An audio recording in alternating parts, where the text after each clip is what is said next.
ಆರವ್ ಎಂಬ ಚಿಕ್ಕ ಹುಡುಗ ಬೀದಿಗಳಲ್ಲಿ ವಾಸಿಸುತ್ತಿದ್ದನು. ಉತ್ತಮ ಜೀವನದ ಕನಸು ಕಾಣುತ್ತಿದ್ದನು.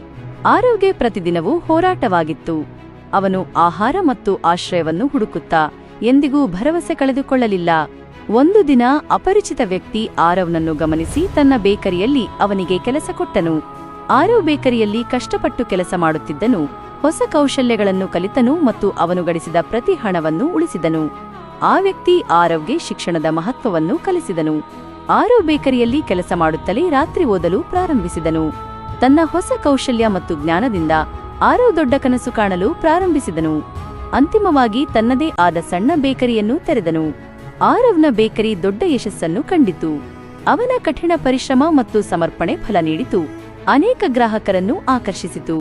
ತನ್ನ ಹಿಂದಿನದನ್ನು ನೆನಪಿಸಿಕೊಂಡು ಆರವ್ ಇತರ ನಿರಾಶ್ರಿತ ಮಕ್ಕಳಿಗೆ ಉದ್ಯೋಗ ಮತ್ತು ಅವಕಾಶಗಳನ್ನು ನೀಡುವ ಮೂಲಕ ಸಹಾಯ ಮಾಡಿದನು.